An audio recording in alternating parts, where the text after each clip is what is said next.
Okay, well, let me just ask you one more question. Just your thoughts on the Israeli retaliation that is supposed to be imminent. There was some report that I think some spokesperson for Israel was on CNN saying that the Middle East is going to see something they've never seen before, that it's going to be this huge attack. But at the same time, I'm hearing reports that, oh, maybe Israel's getting a little scared or we're able to rein them in. Just what's your assessment of this retaliation? What do you think Yeah. is happening? Do you think they're getting cold feet? Do you think that there's a problem because they can't carry out this strike without the United States, and the United States might be turning them away? I mean, Yeah, what are your thoughts? yeah, those things are possible. I would like to think that the U.S. put its foot down and said, "Yeah, no, we can't help you with this," because we have seen evidence previous to this on more than one occasion that the Pentagon is not at all hot on an attack on Iran, and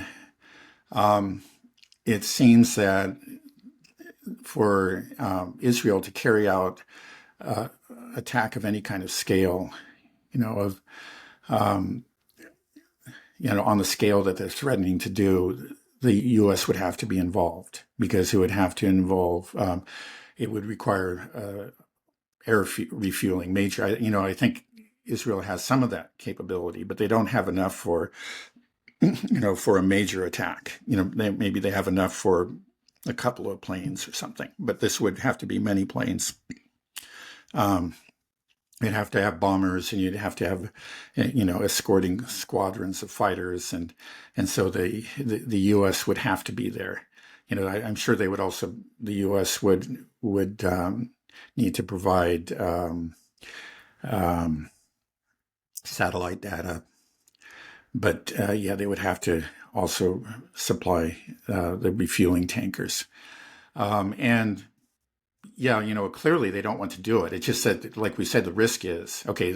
I think the Pentagon doesn't, but then the administration doesn't want to have the story leaked that okay, Israel was ready to defend themselves, as they would put it, and the U.S. said no.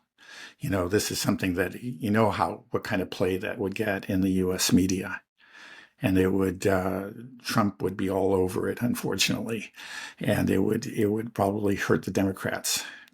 Maybe they're wrong because there are a lot of people that are, especially on the Democrat side of things, Democratic voters that are not happy about the way things are going on the Middle East, but it's the donors. This is just Harris and the Democratic leadership, they're concerned about their base, but their focus is clearly on the donor class, and the donor class could turn on them in an instant if a story like that came out. So if there is something going on, I'm sure that's that the U.S. finds itself that the Pentagon is probably fighting it, but then they, is reluctant to do it, but they may be forced to help them. But it may be that even with U.S. help, this is not going to be easy, and that's perhaps both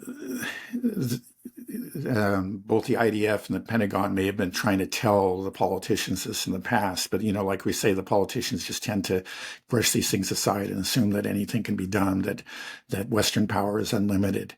But it's again, Iran is a large country.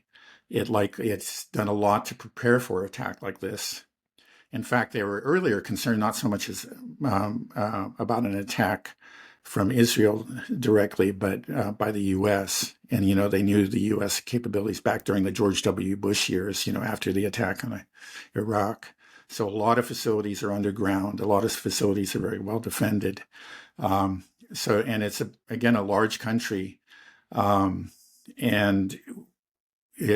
the air defense is uncertain. We've heard the reports that the Russians have provided them with S-400s, as they have. That's a very, very, that's the world's most advanced air defense system.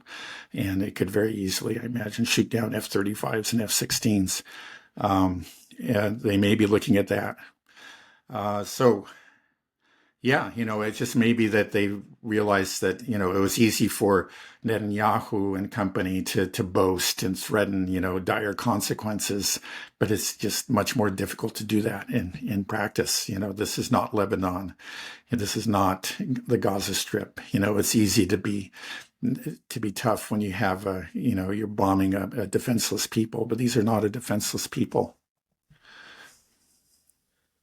Interesting. Do you think that there's anything that can maybe be done internally that Mossad has potentially infiltrated heavily within Iran, within the IRGC, the Revolutionary Okay, what do Guard you mean Corps? Assad?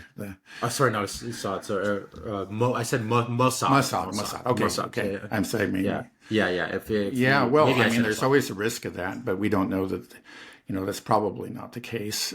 There was some rumors of that.